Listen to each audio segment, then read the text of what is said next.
നിയമസഭാ തെരഞ്ഞെടുപ്പ് ഫലം കാത്തിരിക്കുമ്പോൾ അതിനിടയിൽ വരുന്ന എക്സിറ്റ് പോൾ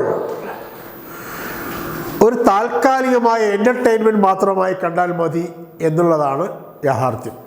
അതിനെ എക്സിറ്റ് പോൾ ഫലങ്ങളെ വല്ലാതെ ആശ്രയിച്ച് ഇതാകും റിസൾട്ട് എന്ന് ആരും കരുതേണ്ടതില്ല. മുൻ അനുഭവങ്ങൾ വെച്ച് അധികമാരും അങ്ങനെ കരുതും എന്നും വിചാരിക്കുന്നില്ല. എക്സിറ്റ് പോൾ ഫലങ്ങൾ ഇന്ന് രാത്രി 7 മുതലാണല്ലോ എന്ന് ആളുകൾ ഇങ്ങനെ പറയുന്നുണ്ട്. അത് വാർത്തയുടെ കൂട്ടത്തിലുള്ള ഒരു അധിക വിവരം. അതായത് ബംഗാളിലെ ലാസ്റ്റ് ഫേസ് ഇന്ന് കഴിയുന്നതോടുകൂടി 7 മണി മുതൽ എക്സിറ്റ് പോൾ ഫലങ്ങൾ പുറത്തുവിടാൻ ഇലക്ഷൻ കമ്മീഷന് അനുമതിയുണ്ട്. എക്സിറ്റ് പോൾ ഫലങ്ങൾ, അതായത് വോട്ട് ചെയ്ത് പുറത്തിറങ്ങിയവരിൽ നിന്ന് ശേഖരിച്ച വിവരങ്ങളുടെ അടിസ്ഥാനത്തിൽ തയ്യാറാക്കിയതെന്ന് പറയുന്ന റിപ്പോർട്ട്, അത് പുറത്തുവിടാൻ അത് തയ്യാറാക്കിയവർ തയ്യാറാവുന്നു.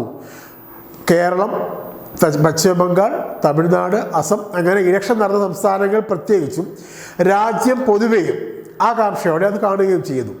ഓക്കെ, അത്രയേ ഉള്ളൂ. അതിനപ്പുറത്ത് രാഷ്ട്രീയമായ വസ്തുതാപരമായ പ്രാധാന്യം എക്സിറ്റ് പോളുകൾക്ക് ഇല്ല എന്നുള്ളതാണ് വസ്തുത. ഇതിനു മുമ്പ് 2021 കേരളത്തിലെ തെരഞ്ഞെടുപ്പ്. അന്ന്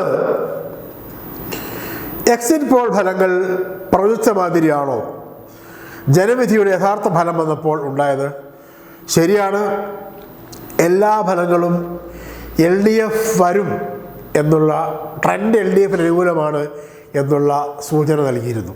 പക്ഷേ 99 സീറ്റ് നേടി ഇടതുപക്ഷ ജനാധിപത്യ മുന്നണി വരും, അല്ലെങ്കിൽ UDF 41 സീറ്റോടുകൂടി തറ പറ്റും എന്ന് പറയാനുള്ള കൃത്യമായ വസ്തുതാപരമായ വിവരം കയ്യിലുണ്ടായിരുന്ന ഏതെങ്കിലും എക്സിറ്റ് പോൾ ഫലം ഉണ്ടായിരുന്നോ? മാത്രമല്ല, അതിൽ ഏറ്റവും രസകരമായ ഒരു കാര്യം, ഏഷ്യാനെറ്റിൻ്റെ ആണെങ്കിലും, കേരളത്തിൽ ഏഷ്യാനെറ്റ് C4 ആണെങ്കിലും, അല്ലെങ്കിൽ മാതൃഭൂമി C വോട്ടർ ആണെങ്കിലും, ABP ന്യൂസ് ആണെങ്കിലും, ടൈംസ് ഓഫ് ഇന്ത്യ ആണെങ്കിലും, അങ്ങനെ ഓരോന്നും എടുത്ത് നോക്കിയാൽ, ന്യൂസ് 18 ആണെങ്കിലും, എല്ലാം എടുത്ത് നോക്കിയാൽ അതിൽ ഒരൊറ്റ എക്സിറ്റ് പോൾ ഫലം പോലും BJPക്ക് കേരളത്തിൽ സീറ്റില്ല എന്ന് പറഞ്ഞിരുന്നില്ല. ഏഷ്യാനെറ്റ് പറഞ്ഞത് 3 മുതൽ 7 വരെ സീറ്റാണെന്ന് ഓർക്കണം.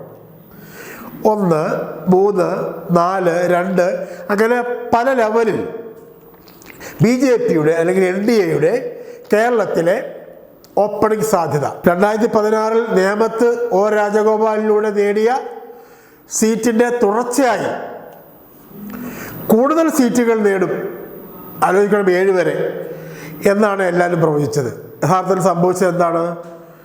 നേമത്തെ സീറ്റ് നഷ്ടപ്പെട്ടു, നേമത്ത് തോറ്റു. നേമത്ത് ജയിച്ചത് LDF ആണ്, വി ശിവൻകുട്ടിയാണ്. വേറെ ഒരിടത്ത് പോലും BJPക്ക് ജയിക്കാനായില്ല. 7 മണ്ഡലങ്ങളിൽ 2ാം സ്ഥാനത്ത് വന്നു എന്നത് മാത്രമാണ് കാര്യമായ ഒരു നേട്ടം ഉണ്ടായത്. 15% വോട്ടുകൾ നേടുകയും ചെയ്തു.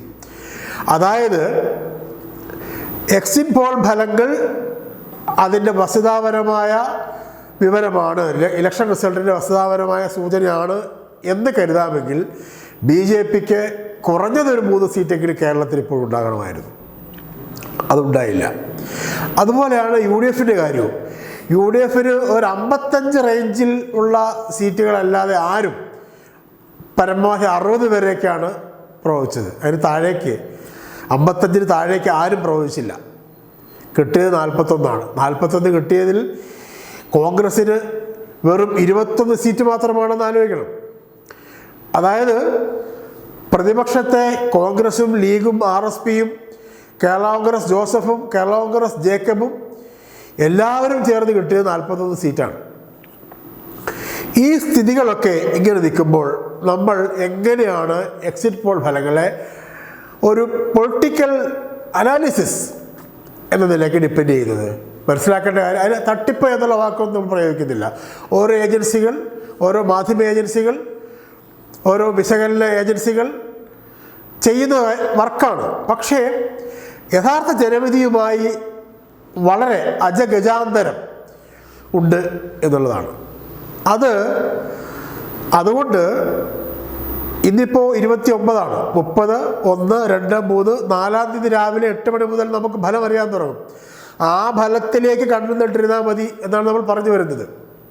ഈ ഫലത്തിൽ കണ്ണു നട്ടിട്ട് സൂചന കിട്ടിയിരിക്കുന്നു, ട്രെൻഡ് വ്യക്തമായിരിക്കുന്നു എന്ന് കരുതുകയാണെങ്കിൽ ഒരു പക്ഷേ അത് യഥാർത്ഥ ജനവിധിയെക്കുറിച്ചുള്ള നമ്മുടെ ധാരണ മാറ്റിക്കളഞ്ഞേക്കാം. 4-5 ദിവസം കൂടെയല്ലേ ഉള്ളൂ, കാത്തിരിക്കുക, അത്രയേ ഉള്ളൂ.